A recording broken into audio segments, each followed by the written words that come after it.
Hello प्यारे बच्चों, कैसे हैं आप सब। मेरा नाम है अविनाश सिंह और आज हम अपना पेपर ये वाला डिस्कस करेंगे ओलंपियाड का। तो बच्चे इसमें जो पहला फिजिक्स का क्वेश्चन था, वैसे मिक्सअप क्वेश्चन रहते हैं, फिजिक्स के भी रहते हैं, केमिस्ट्री के भी रहते हैं और बायोलॉजी के भी रहते हैं।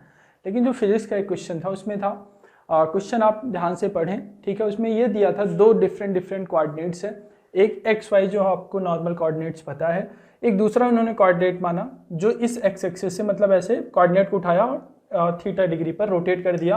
तो जो नया कोऑर्डिनेट है उसका एक्स एक्सिस ये हो गया, वाई एक्सिस ये हो गया, ठीक है। उसके बाद अब क्वेश्चन ध्यान से पढ़ें। बोला है if a particle P1 at rest in the system S1 starts from. बोला कि सिस्टम S1 में, S1 सिस्टम कौन सा है, X1 Y1 वाला, ठीक है। S1 सिस्टम का मतलब X1 और Y1 की बात हो रही है, और S2 सिस्टम है आपका X2 Y2 वाला। बोला है कि दोनों का जो दोनों सिस्टम थे उनका जो ओरिजिन है वो सेम पॉइंट पर कोइंसाइड करता है। उसके अलावा ए particle P1 at rest in the system S1, ठीक है, starts from point 2,0। System S1 की बात करें तो S1 वाला ये X1 Y1 वाला है। इस सिस्टम में एक पार्टिकल था P1 और वो था कहाँ, -2,0 पर वो रखा था। फिर बोला starts from travel along the positive x1 direction. ये x1 के अलॉन्ग ट्रैवल करता है विथ यूनिफॉर्म एक्सेलरेशन 1.25 से ये एक्सेलरेट करता है। कितने टाइम के लिए, 4 सेकेंड के लिए, 4 सेकेंड के लिए ये एक्सेलरेट किया। फिर बोला है and stops in system S2। अब S2 में आ जाए, वहां पर एक पार्टिकल P2 है जो रेस्ट से स्टार्ट करता है ओरिजिन से and travel 2 second along the positive direction of x2। एक दूसरा पार्टिकल है P1 तो ऐसे x1 के along ट्रेवल कर रहा है, दूसरा पार्टिकल जो P2 है बच्चे वो x2 के along एक्सेलरेट कर रहा है। कैसे एक्सेलरेट कर रहा है, 2 सेकेंड के लिए और विथ एक्सेलरेशन 5 मीटर पर सेकेंड स्क्वायर। यानी जो दूसरे पार्टिकल के लिए P2 के लिए बोले तो उसका जो एक्सेलरेशन है 5 मीटर पर सेकेंड स्क्वायर है और वो टाइम कितना लिया है, 2 सेकेंड, ठीक है। ये ट्रेवल कर रहा है x1 एक्सेस के अलॉन्ग। तो अगर ये x1 के अलॉन्ग ट्रेवल कर रहा है और इनिशियल वेलोसिटी चूंकि रेस्ट में है तो second equation of motion ut plus half at square से आप लिख सकते हैं इनिशियल वेलोसिटी 0 है, एक्सेलरेशन a1 1.25 को आप लिख सकते हैं 125/100 यानी 5/4 इंटू टाइम टेकन है 4, तो 4 स्क्वायर हो गया, हाफ gt स्क्वायर, और ये इससे कटा और ये हो गया बच्चे आपका 10, ठीक है। यानी P1 यहाँ से चलकर इतने टाइम में यहाँ तक पहुँचेगा, कहाँ तक, 10 मीटर, यहाँ से यहाँ तक 10 मीटर, ठीक है। अगर ये 10 मीटर चला, ठीक है, यहाँ कहीं पर पहुँचा होगा P1 वाला पार्टिकल, तो 2 ऑलरेडी था, यानी ये वाली डिस्टेंस कितनी हो जाएगी, ये वाली डिस्टेंस हो जाएगी 8 मीटर, ठीक है। फिर बोला है A2 जो दूसरा पार्टिकल है वो x2 एक्सिस के अलॉन्ग ट्रेवल कर रहा है, किसके अलॉन्ग, x2 के अलॉन्ग ट्रेवल कर रहा है, तो उसके लिए लिख सकते हैं इनिशियल वेलोसिटी उसकी भी थी 0, तो हाफ A2 जो कि 5 है, टाइम टेकन है 2 सेकेंड, तो ये किया और ये हो गया 10 मीटर। ये भी जो सेकेंड पार्टिकल है P2 वो x2 के अलॉन्ग ट्रेवल किया और ये x1 के अलॉन्ग ट्रेवल किया। तो हमने फार्मूला कौन सा लगाया generally, ut plus half at square वाला, ठीक है। इनिशियल वेलोसिटी 0 थी इसलिए हमने केवल हाफ at स्क्वायर दोनों जगह पुट कर दिया। तो ये भी कुछ देर बाद यहाँ पर पहुँच जाएगा जो कि 10 मीटर है, ठीक है।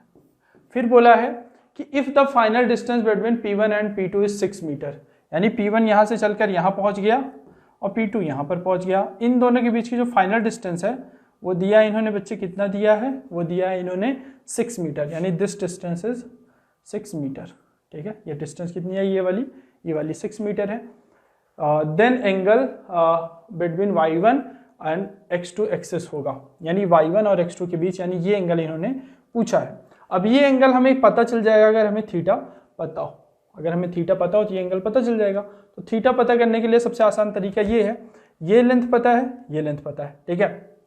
ध्यान से देखें, अगर कोई ऐसा ट्राइंगल है, ठीक है, कोई ट्राइंगल अगर ऐसा है, ये 10 मीटर है, ये 8 मीटर है और ये 6 मीटर है, ये थीटा एंगल आप इजीली बता सकते हैं कैसे, कॉस थीटा कितना हो जाएगा बच्चे, कॉस लॉ से, cos theta b square plus c square, यानी 10 का स्क्वायर प्लस 8 का स्क्वायर। अगर ये फार्मूला नहीं पता तो आप एक बार अपने ट्रिग्नोमेट्री को रिवाइज करिएगा, ठीक है। ये कॉस थीटा, इस साइड का स्क्वायर जो थीटा की साइड हो और ये साइड उनका स्क्वायर ऐड करें, और जो थीटा के जस्ट सामने वाली साइड है उसका स्क्वायर सब्सट्रैक्ट करें, और 2BC होता है, यानी 10 × 8। ये हो जाएगा कितना भैया, 164 और 36। अगर 64 में से 36 चला गया तो कितना बचेगा, 128 बाई 2 × 8 × 10, 2 × 12, 2 × 8, 8 × 28 64, यानी ये हो गया बच्चे 4/5। ठीक है, आपका कितना आ गया, 2 × 8 4/5। Cos theta is equal to 4/5, और कॉस थीटा 4/5 कब होता है, जब थीटा की जो वैल्यू है वो 37 डिग्री होती है। कब होती है, जब थीटा की वैल्यू कितनी हो, 37 डिग्री हो। तो अगर थीटा की वैल्यू 37 डिग्री है तो ये थीटा की वैल्यू 37 डिग्री आ गई, ये टोटल 90 डिग्री होता है। अगर ये 37 है तो ये बचा हुआ वाला कितना हो जाएगा, ये वाला हो जाएगा बच्चे 53 डिग्री। ठीक है, यानी y2 और x2 के बीच का जो एंगल है दैट इज 53 डिग्री। वही पूछा है y1 और x2, y1 ये x2 ये, इनके बीच का एंगल कितना, 53 डिग्री। इसको आप नोट करें, फिर आगे चलते हैं। देखो बच्चे, नेक्स्ट क्वेश्चन था अपना, the variation of a certain physical को parameter z variable is given by this. z और इनके बीच ऐसा रिलेशन था, r और a को कांस्टेंट बोला था, ये r और a कांस्टेंट है, z और u वेरिएबल है, यानी u वेरी करेगा तो z वेरी करेगा।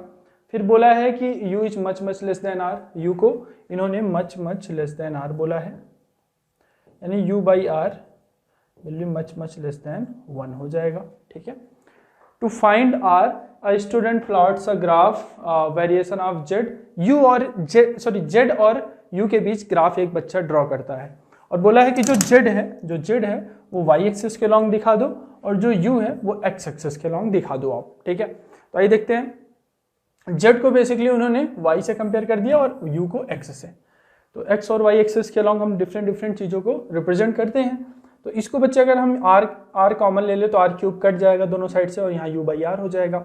इसको आप लिख सकते हो a, अगर ये ऊपर ले जाऊं तो मैं इसको लिख सकता हूँ 1r⁻³ ठीक है, जैसे 1 x⁴n हो तो x⁴ लिख सकते हो, उसी तरीके से ये आप लिख सकते हो। u/r बच्चे 1 से बहुत ही छोटा है, u/r is much less than 1 है।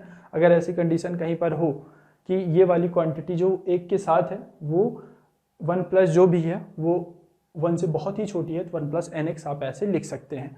तो वहाँ से देखा मैंने ये क्वांटिटी 1 से बहुत छोटी है, तो इसको मैं लिख सकता हूँ 1 माइनस जो पावर में हो वो इसके साथ आ जाता है 3u/r हो जाता है। ठीक है, z हो गया। ठीक है, अब इसको आप लिख सकते हैं z is equal to -3a/r u plus a। ठीक है, इसको आप y is equal to mx plus c से कंपेयर कर लें। ठीक है, क्योंकि x को इन्होंने u बोला है और y को z बोला है, तो y is equal to mx plus c से अगर हम कंपेयर करें तो y c क्या होता था, y इंटरसेप्ट, तो इंटरसेप्ट y है और स्लोप इतना है -3a/r। ऑप्शंस मैच करें, अगर इस सी ऑप्शन देखें तो straight line with intercept a। ठीक है, इंटरसेप्ट a होना चाहिए और स्लोप -3a/r होना चाहिए, जो कि दिख रहा है -3a/r है। That is Y C option will be correct one. इसको भी नोट करें, फिर आगे चलते हैं। देखो बच्चों, ये प्यारा सा क्वेश्चन था, इसमें दिया था सपोज कर लो कि मार्स पर भी एक ओशन है और अपने अर्थ पर तो होता ही है। तो अर्थ और मार्स पे 2 ओशन थे। ठीक है, एक सबमरीन S1 थी अर्थ वाले पे और ये मार्स वाला ओशन है। ठीक है, दोनों में पानी इस तरीके से भरा है, डेंसिटी वगैरह दी है पानी की। फिर बोला था कि ये जो सबमरीन थी, सबमरीन वैसे अलग होती है बट मैंने ऐसे दिखा दिया है। ठीक है, जो सबमरीन है S1 ये 200 मीटर नीचे है, तो जितना प्रेशर ये फील करेगी, कितना प्रेशर ये फील करेगी, अगर आप ध्यान से देखो तो ये जो प्रेशर फील करेगी एटमॉस्फेयर को नेग्लिजिबल मान सकते हैं। बोला है assume that sea water density on earth mass same, यानी यहाँ पर भी इसकी डेंसिटी सेम है, यानी वाटर की जो डेंसिटी अगर यहाँ पर रो है तो यहाँ पर भी रो है। ठीक है, अब अगर आप इसको नीचे देखोगे, ये सबमरीन 200 मीटर नीचे है, तो इस पर प्रेशर अगर देखोगे तो प्रेशर इन फर्स्ट केस अर्थ वाले केस में देखोगे तो ड्यू टू वाटर होता है ρgh। कितना है नीचे, 200 मीटर। ठीक है, हाइट ऑन अर्थ मान लो। ठीक है, यानी अर्थ वाले ओशन में जो है। और यहाँ का अगर इस सबमरीन का प्रेशर देखोगे ऑन द मार्स वाले पर तो रो तो सेम है दोनों केस में। यहाँ की g की वैल्यू समथिंग डिफरेंट है, gm लिख लिया, और यहाँ पर जितना नीचे हो hm लिख लिया। बोला है कि has to be parked in ocean S two will experience the same pressure as that of S1। यानी दो डिफरेंट सबमरीन अलग अलग जगह पार्क की गई, दोनों का प्रेशर सेम है, तो आपको बताना है कि मार्स पर हम उसको कितना नीचे हमें पार्क करना पड़ेगा। ठीक है, क्वेश्चन आई होप समझ में आ गया होगा। दो अलग अलग प्लैनेट पे हम सबमरीन को पार्क करते हैं ओशन में, ठीक है, प्रेशर दोनों सेम फील करती हैं, तो अगर इसको हमने 200 मीटर नीचे पार्क किया है तो इसको कहाँ पर पार्क करूँगा, pressure should be same, pressure जैसा कि बोला है, यानी प्रेशर ऑन अर्थ और प्रेशर ऑन मार्स दोनों जगह सेम लग रहा है। अर्थ पर हो जाएगा rho g e h e will be equal to rho g m h m, rho से रो कटा, और यहाँ से अगर आप देखोगे तो हाइट ऑन मार्स हमें निकालना है, हाइट ऑन मार्स कितना हो जाएगा, it will be G E by G M into H E. Gravitational Mars 9.7 है, तो 9.8 है और ये 3.7 है, इंटू 200, ठीक है, इंटू 200 किया। अगर आप इसको थोड़ा सा सॉल्व करेंगे बच्चे तो 98/37 कितना हो जाएगा, दो बार जाएगा, 60 एंड 40 हो जाएगा 74, मतलब 21 हो जाएगा ना, नहीं जाएगा, 8 में से 4 गया 4, तो यहाँ पॉइंट लगाया,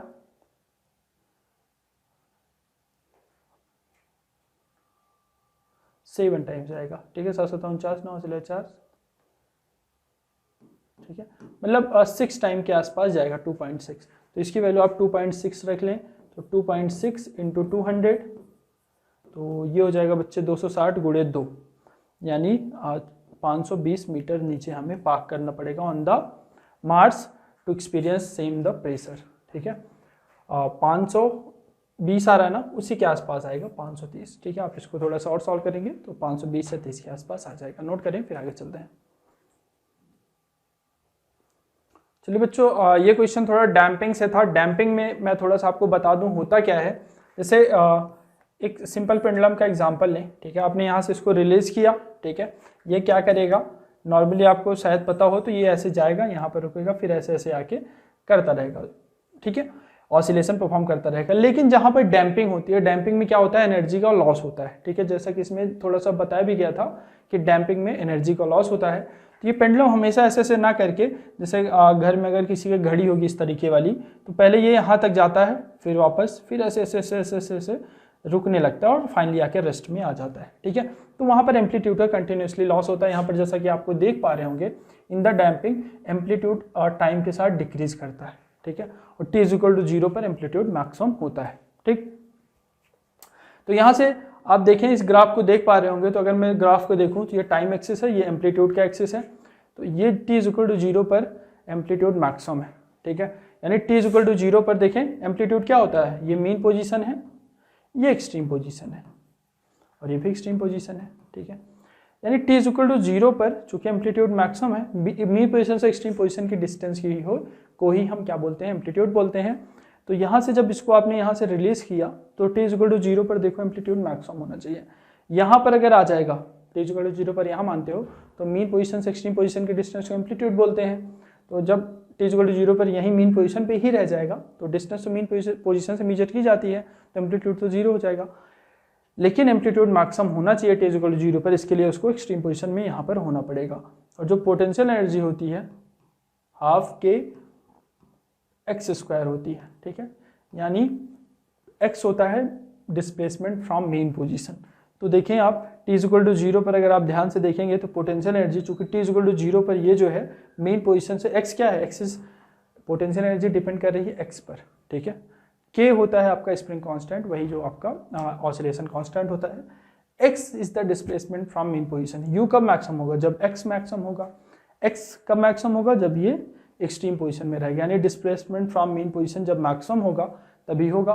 तो ये मैक्सिमम तब होता है जब पार्टिकल अपने एक्सट्रीम पोजीशन में रहता है। SHM आपने पढ़ा होगा तो आपको ये बहुत अच्छे से समझ में आ जाएगा, और अगर नहीं पढ़ा है तो फिर ये समझने में दिक्कत होगी, सिंपल सी बात है। ठीक है, तो आपका पोटेंशियल एनर्जी मैक्सिमम कब होता है, जब ये अपने एक्सट्रीम पोजीशन में होता है। इसको देख के हमें पता चल रहा है कि t = 0 पर ये अपने एक्सट्रीम पोजीशन में है, एम्पलीट्यूड मैक्सिमम। ठीक है, ऑप्शंस मैच करें। Oscillatory motion of the object without damping, damping तो ही रही हो, देखो यार टाइम के साथ क्या हो रहा है, टाइम के साथ इसका एम्पलीट्यूड घटता जा रहा है।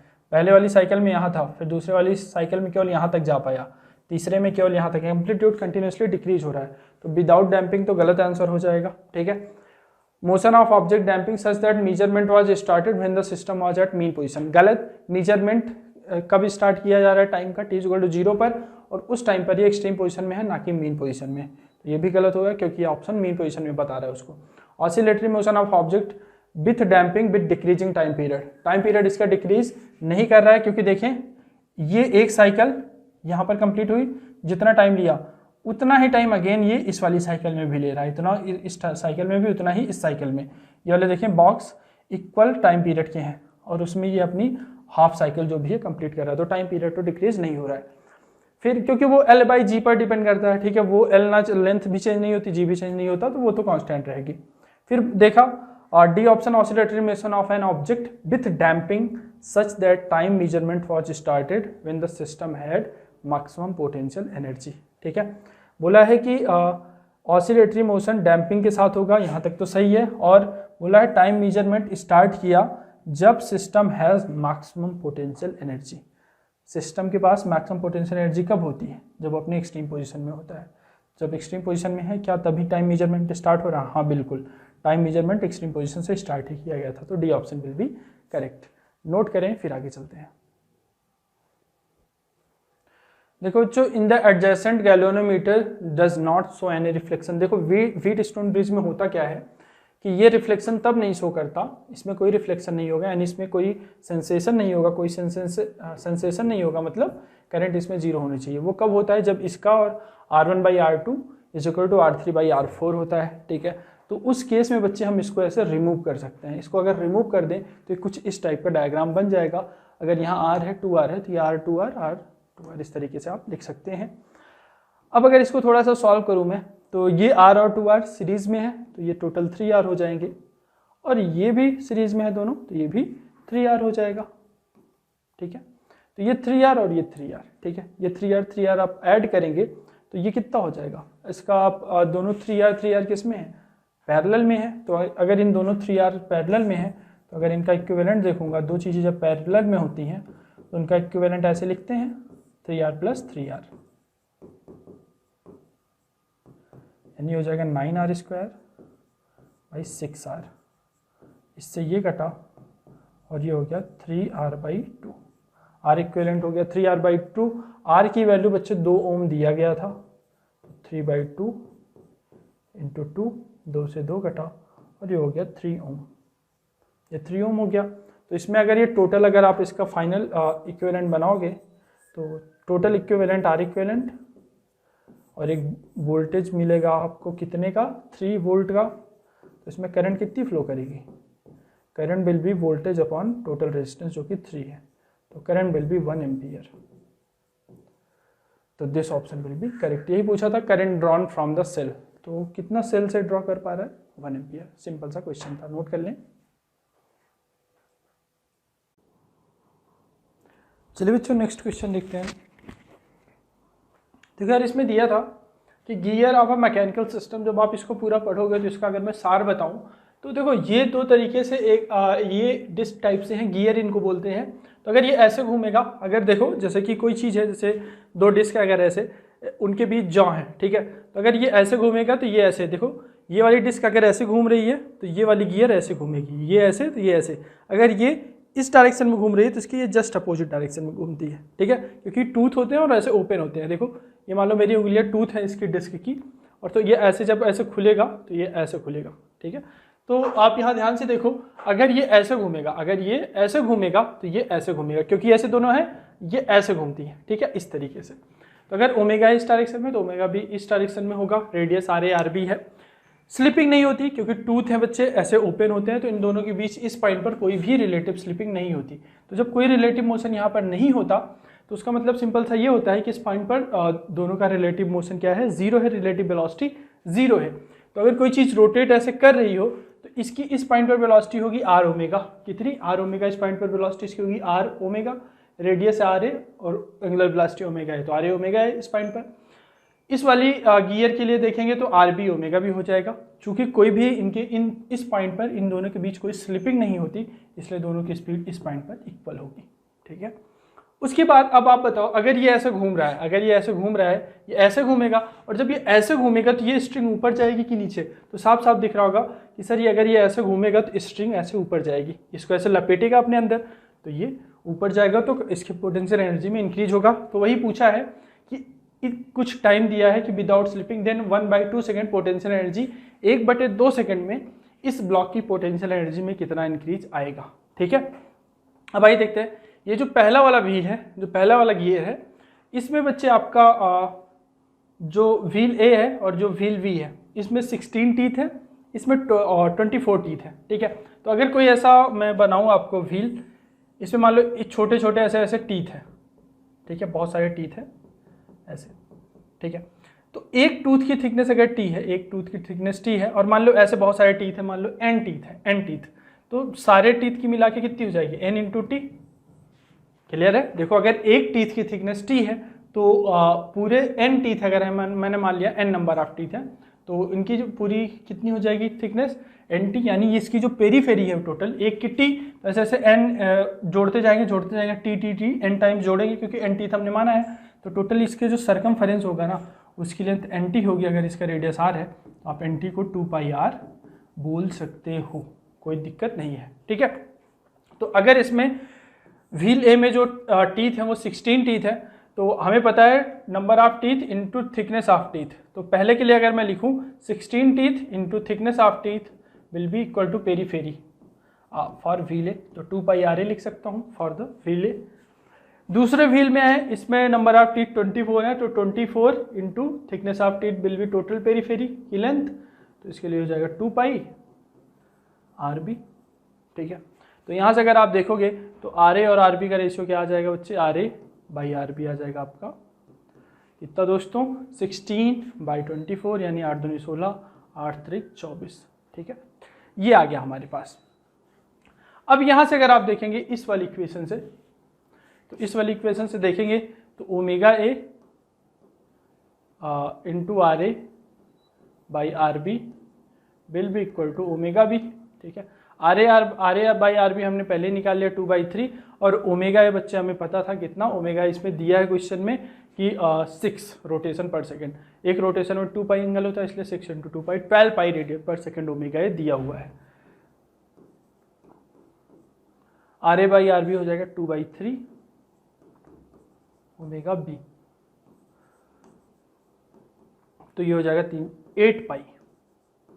ठीक है, यानी जो एंगुलर वेलोसिटी या व्हील वी है बच्चे, दैट इज 8π, यानी ये 8π रोटेट कर जाता है 1 सेकेंड में। ठीक है, यानी इसका जो रोटेशन की स्पीड है रेडियन पर सेकेंड।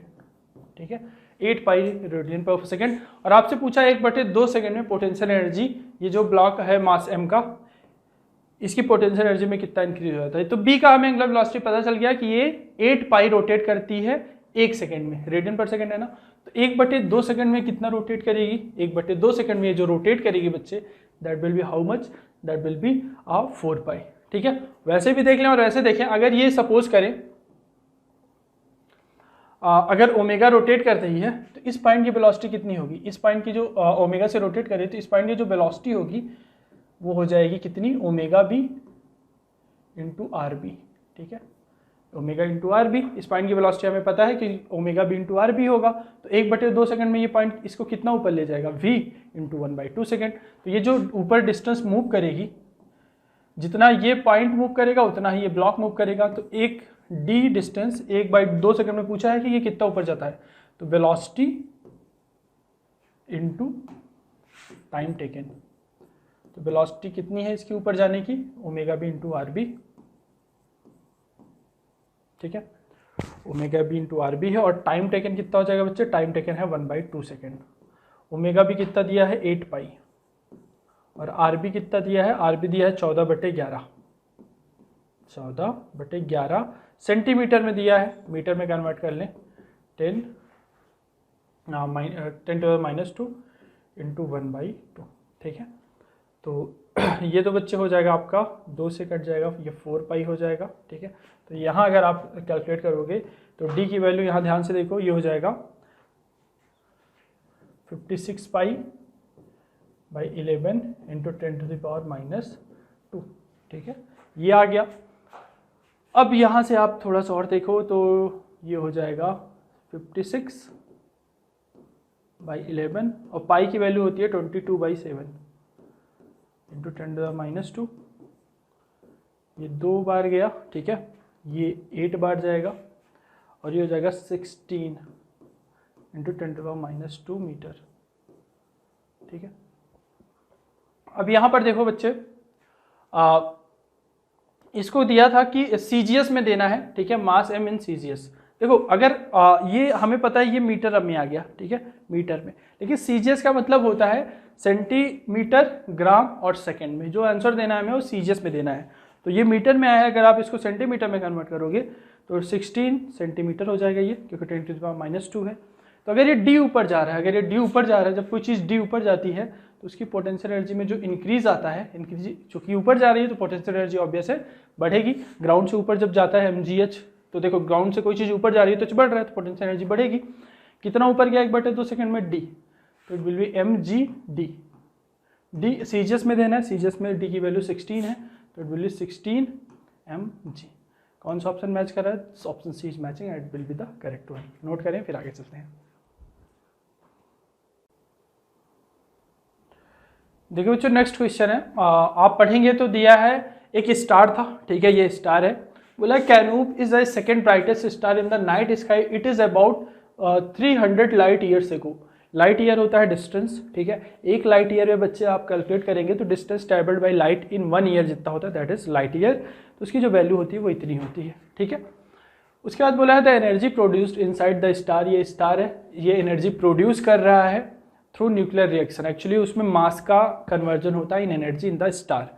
तो ये स्टार है, बहुत दूर है, कितना दूर है? 300 लाइट ईयर, यानी हम यहाँ पर हैं। बोला है कि इफ़ बी रिसीव इतना, ये क्या है? Watt per metre square. This is basically intensity, power upon area क्या होता है? इंटेंसिटी होता है, वाट है पावर का यूनिट और ये एरिया का है, तो ये obviously it will be intensity from the Canopus. How much mass does it loss per second, यानी अगर हमें इस स्टार से 300 लाइट ईयर दूर, ये स्टार है, यहाँ से हम कितना दूर गए? 300 लाइट ईयर, इतना दूर जाते हैं तो यहाँ पर जो इसको इंटेंसिटी मिल रही है दैट इज आई, और आई की वैल्यू इन्होंने दे रखा है इतना, ठीक है।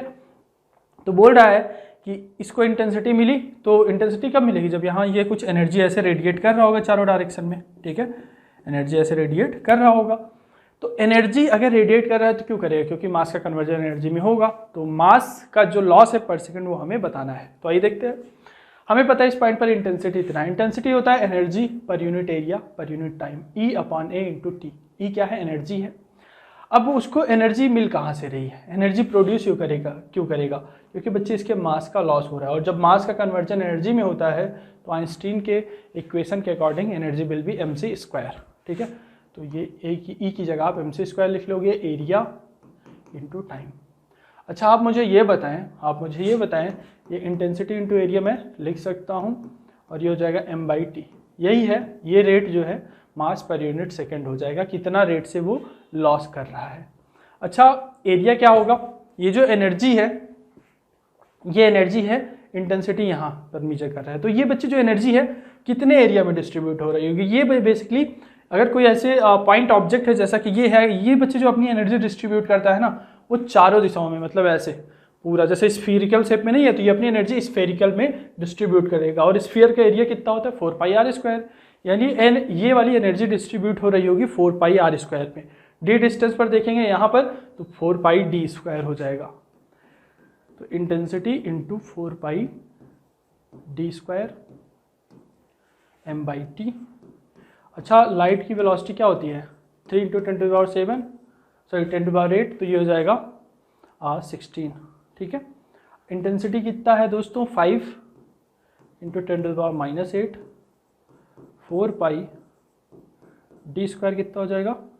2.8 का होल स्क्वायर इंटू 36, ठीक है। और ये m/t इंटू 9 इंटू 10⁻16। ठीक है। अब यहाँ से देखें, अगर आप यहाँ से देखेंगे बच्चे 16 से ये कट जाएगा और कितना बचेगा, यहाँ बचेगा 10⁻20 केवल। ठीक है, यहाँ पर 10⁻20 बचा।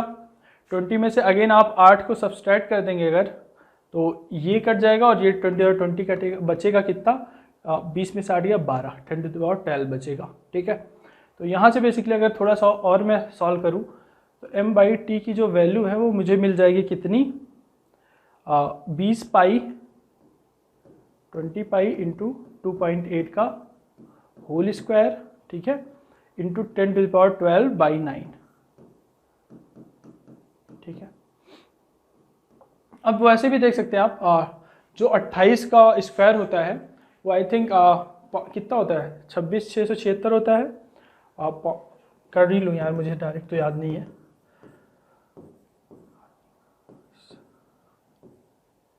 ठीक है, ये हो जाएगा 894 के आसपास आई थिंक आएगा। ठीक है, देख लो एक बार फिर से 8 ठीक है, तो ये 4 हुआ, ये 8 हुआ और ये 784। ठीक है, तो यहाँ से आप अगर इसको आप यहाँ से करोगे तो ये हो जाएगा आपका 20 पाई। तो 20 पाई अगर आप करोगे तो 3.14, ठीक है, बाई 9। अब यहाँ से वैल्यूज जब रख के सॉल्व करोगे बच्चे तो आपको ये मिल जाएगा। ठीक है, आप इसको सॉल्व कर लेना, यहाँ 10⁻13 हो जाएगा क्योंकि ये ऑब्वियस से बड़ी है तो एक 10 एक्स्ट्रा आएगा, तो ये यहाँ से भी देख लो तो यही 10 ले जाओ 10⁻13 हो जाएगा और ये 2 पाई 9। 2 पाई की वैल्यू करीब करीब होती है 6/9, तो 6/9 यानी 2/3 हो जाएगा और यहाँ से आप सॉल्व करोगे तो आपके पास आंसर आ जाएगा। इसको आप नोट कर लें, फिर आगे चलते हैं। इस क्वेश्चन में दिया था an average human adult radiates 100 watt energy to mainly in infrared region of the electromagnetic spectrum. 15 person है सिटिंग इन अ हॉल, एक हॉल है उसमें बच्चे 15 पर्सन है, कितने हैं 50 पर्सन है। एक जो पर्सन है वो रेडिएट कर रहा है 100 वाट। ठीक है, तो टोटल एनर्जी जो रेडिएट होगी वो कितनी होगी, एक पर्सन चूँकि 100 कर रहा है, टोटल 100 वाट पर सेकेंड, मतलब टोटल पावर देख लो यार। ठीक है, टोटल पावर अगर हम देखें तो एक पर्सन चूंकि 100 कर रहा है और 50 पर्सन है तो ये टोटल हो जाएगा 500 वाट, यानी इतनी एनर्जी पर सेकंड प्रोड्यूस कर रही होंगी उनकी बॉडीज़।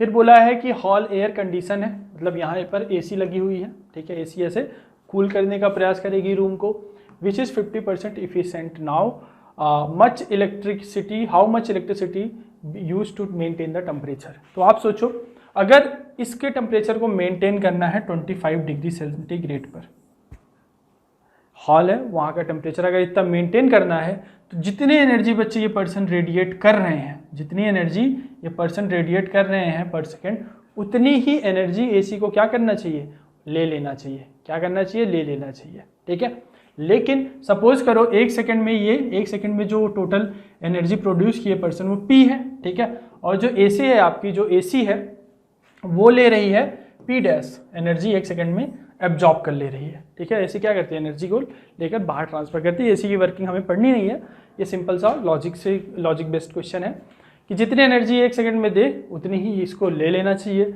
लेकिन इसकी जो इफिशियंसी है दैट इज़ 15%।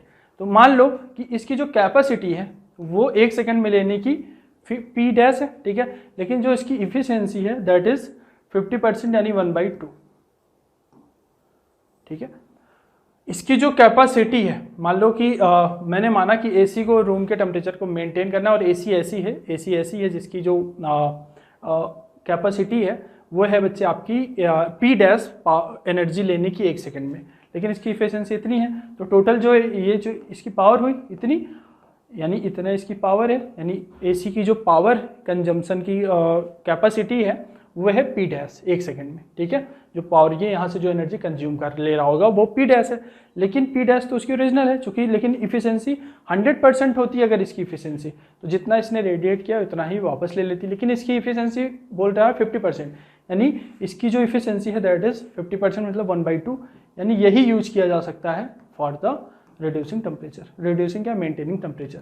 तो यानी P dash will be 2P 2p कितना है, इतना, तो ये 10,000 वाट हो जाएगा। यानी जो एसी है आपकी वो 10,000 वाट एनर्जी क्या कर रही होगी, कंज्यूम उसको करना चाहिए। उसके बाद दिया है कि मेंटेन टेम्परेचर 4 आवर में, ठीक है। तो जो एसी की एनर्जी होगी यूनिट, जो कि 1 सेकंड में इतना है, और 4 आवर की बात करें तो 4 आवर में हो जाएगा 4, और यहाँ से 40,000, ठीक है। इस तरीके से कुछ आएगा, लेकिन इसने बस यूनिट बोला है बच्चे, तो यूनिट देख लें, ऑब्वियस 40 यूनिट करके कुछ आएगा, तो ये ऑप्शन आपका सही हो जाएगा। इसको आप नोट कर लें, फिर आगे चलते हैं। ये बच्चे दिया है, according to Einstein's theory light can be assumed to be in form of large number of discrete energy packets photon. तो देखो यार, जो लेजर होता है ना, उसमें बहुत सारे फोटोन के पैकेट्स होते हैं छोटे छोटे। ये मान लो लेजर है, ये ऐसे वेव फॉर्म में चलती है। ये पल्स है, और पल्स को दिया है, ये जो इसका पल्स के बारे में जानकारी दी है, बोला है पल्स का जो एवरेज पावर है वो इतना है, और जो टाइम, एक पल्स का जो टाइम पीरियड है दैट इज दिस, ठीक है। तो ये 2 चीज़ दी है। उसके अलावा दिया है कि एवरेज पावर 0.6 वाट दिया है। पहला क्या पूछा है, पहला पूछा है frequency of this laser photon. इस लेजर में जो फोटॉन्स हैं उनका जो लैम्डा है दैट इज दिस। तो फ्रीक्वेंसी अगर पूछे तो फ्रीक्वेंसी होता है बच्चे c/λ। c की वैल्यू होती है 3 × 10⁸, लैम्डा की वैल्यू है 650 नैनोमीटर, यानी 10⁻⁹ हो जाएगा, ठीक है।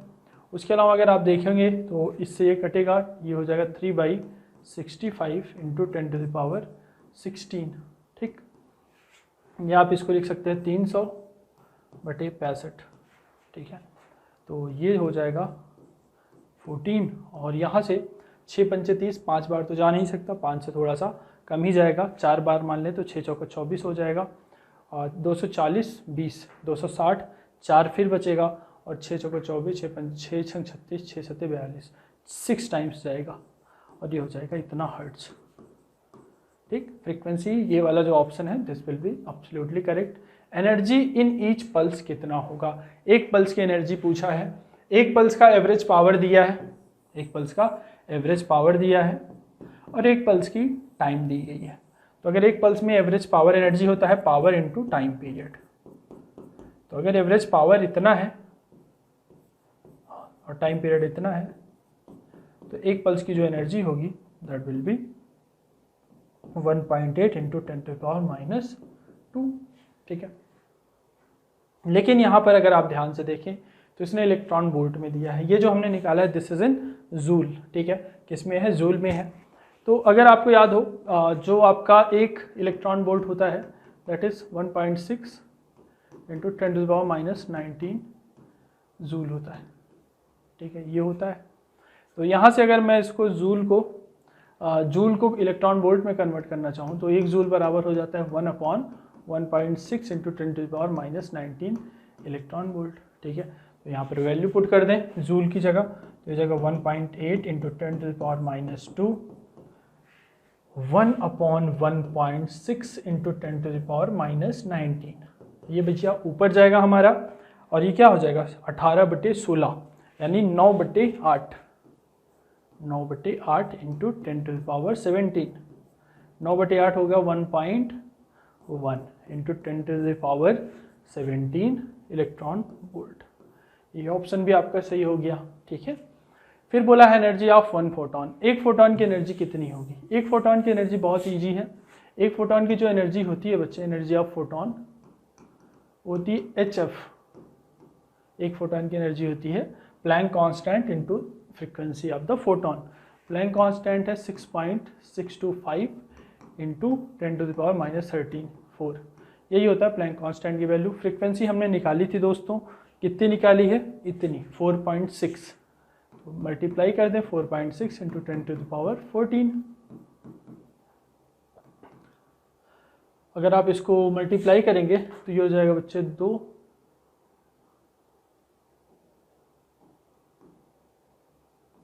ये हो गया 26.5, और ये हो गया -20। तो 26.5 जो होगा आपका एनर्जी ऑफ 1 फोटोन। अगर आप ध्यान से देखें तो ये कितना हो जाएगा बच्चे, फिर से एक बार देख लें। सॉरी, ये पहली बात तो 4 नहीं है, दिस इज 4.6, तो 4.6 का मल्टीप्लाई आइए करते हैं 6.6 से, कितना आता है 6.6 इंटू 4.6,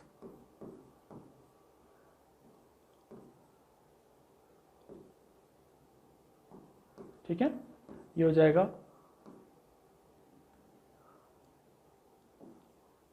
ठीक है। ये बच्चे आप देख सकते हैं ये 2 पॉइंट पर है तो ये 30.36 कर देंगे, और यहाँ से आ जाएगा आपका कितना 30.36 इंटू 10 टू द पावर -20, ठीक है।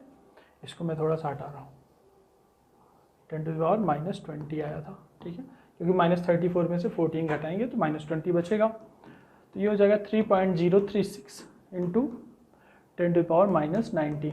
देखिए कौन सा ऑप्शन मैच कर रहा है, दिस इज मैचिंग, 3.1 है, ये 3.036 ऑलमोस्ट इक्वल है, तो आपका सी ऑप्शन भी सही हो गया। फिर बोला है the number of photon in each pulses इतना, क्या number of photon her pulse में इतने हैं, तो हमें पता है हर पल्स की जो एनर्जी है वो इतनी है, ठीक है, कितनी है, इतनी 1.1, और एक फोटोन की भी एनर्जी हमें पता है, तो जो पल्स होती है वो फोटोन से मिलकर बनी होती है, तो अगर एक फोटोन की एनर्जी फॉर एग्जांपल 100 है और उसमें 10 फोटोन है, 9 फोटोन मान लो, तो टोटल एनर्जी कितनी हो जाएगी, एक photon into number of photon की एनर्जी, तो एक फोटोन की एनर्जी 100, नंबर ऑफ फोटोन 9, तो 900 हो जाएगा किसका, उस पल्स का, क्योंकि फोटोन तो उसी पल्स में है ना, तो ये पूछा है नंबर ऑफ फोटोन कितना होगा, तो ये देखते हैं, वो भी देख लेते हैं। ये बच्चे पल्स होती है, ठीक है, ये फोटोन से मिलकर बनी होती है, एक फोटोन की एनर्जी आप E0 मान लो और नंबर ऑफ फोटोन n मान लो, तो ये जो एक फोटोन की energy into number of photon, ये टोटल होता है energy of this pulse.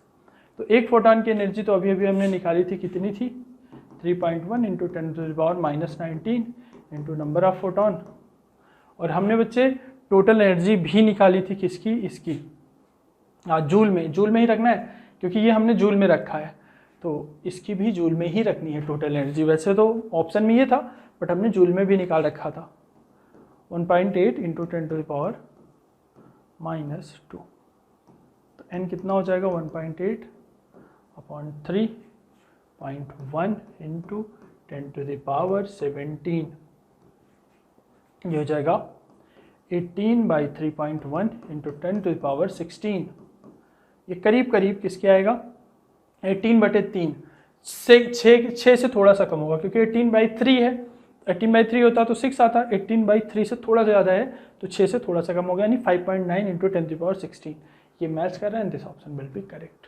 Note कर लें, फिर आगे चलते हैं।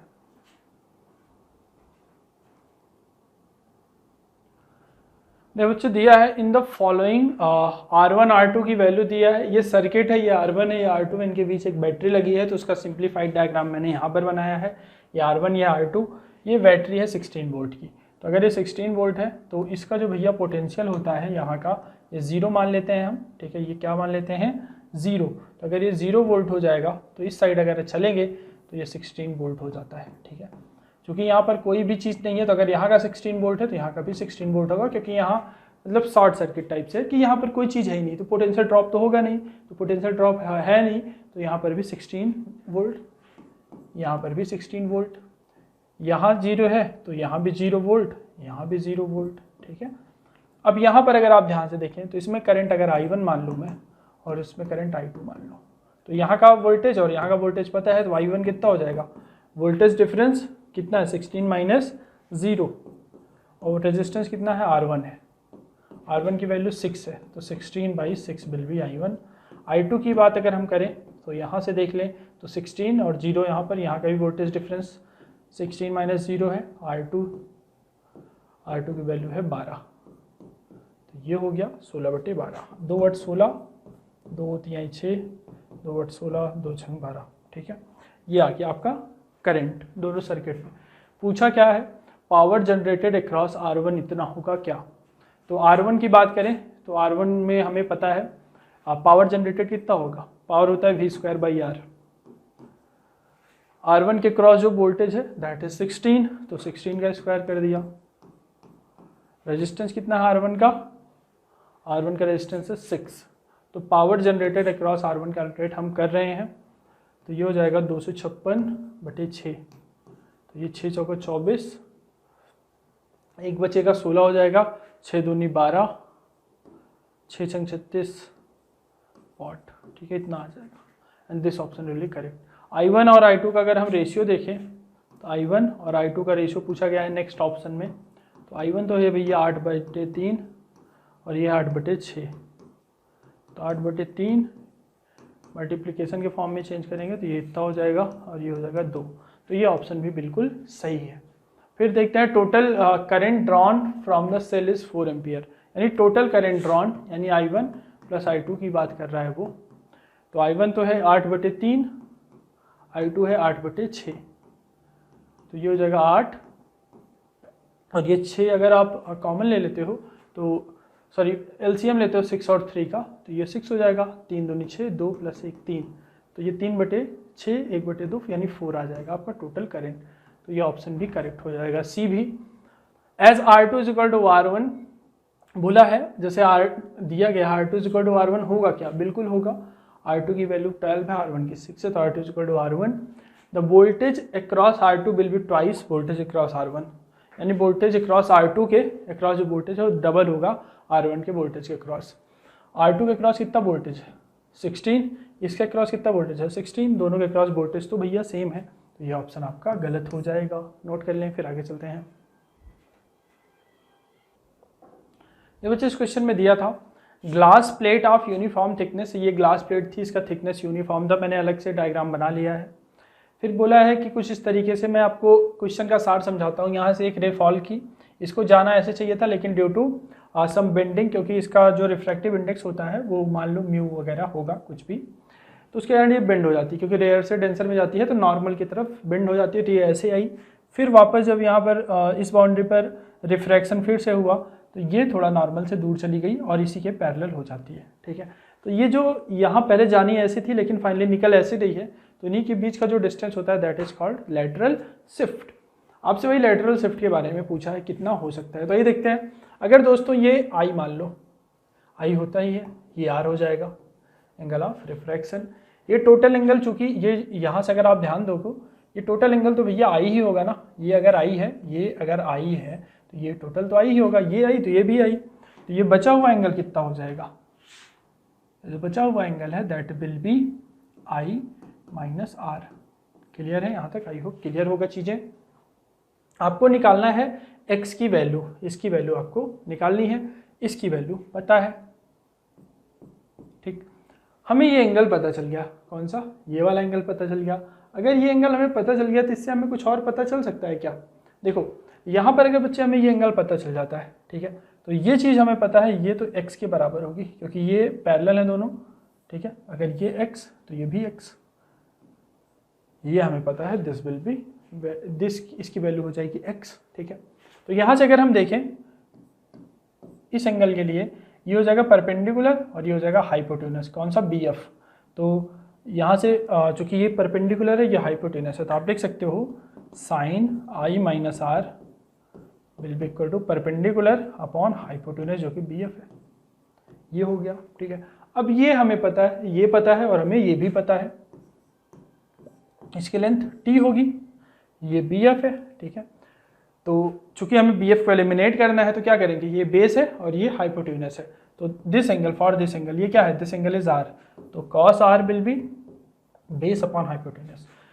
इस एंगल के लिए, इस एंगल के लिए, इस ट्राइंगल में, इस वाले ट्राइंगल में cos r will be base जो कि t है अपॉन हाइपोटेनस जो कि BF है। पुट कर देंगे यहाँ पर वैल्यूज, तो क्या आएगी देखते हैं। x will be BF into sine I minus R, और BF की वैल्यू कितना हो जाएगा,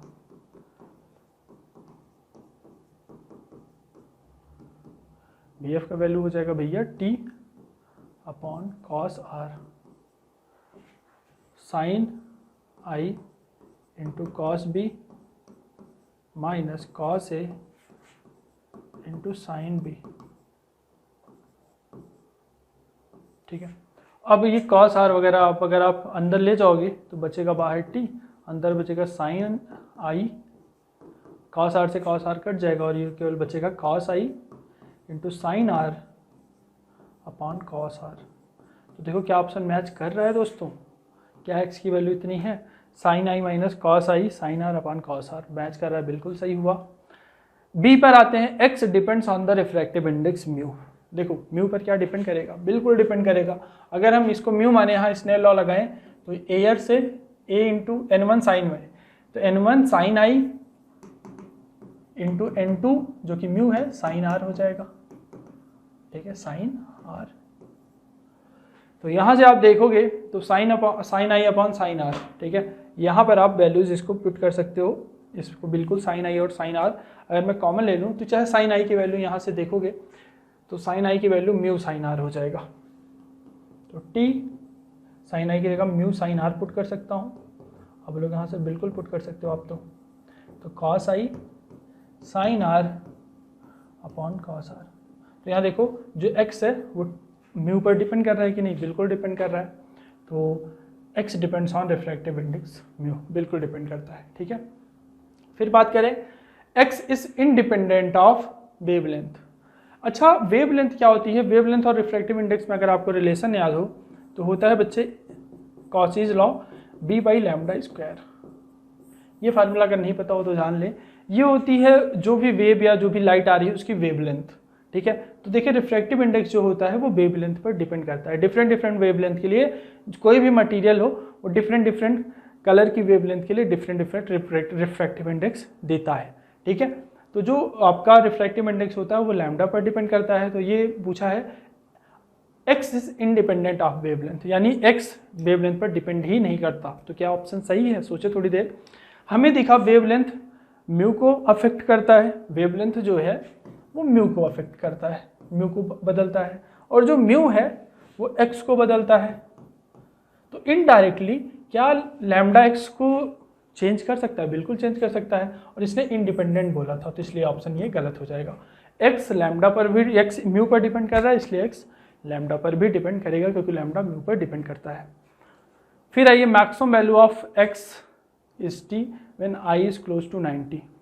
i को 90 पुट अगर मैं करूं, ध्यान से देखें, i को 90 अगर मैं पुट कर दूं तो ये हो जाएगा 1 और ये cos i क्या हो जाएगा 0। तो x की वैल्यू t हो जाएगी, बिल्कुल सही, ठीक है। मैक्सिमम वैल्यू ऑफ x आपको इतना मिल जाएगा। तो ये ऑप्शन भी सही है।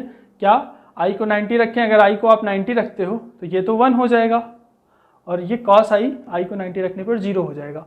तो 1 माइनस 0 और ये इंटू टी, तो x की वैल्यू t हो जाएगी और वो मैक्सिमम वैल्यू होगी, ठीक है। तो इसको नोट कर लें, फिर आगे चलते हैं।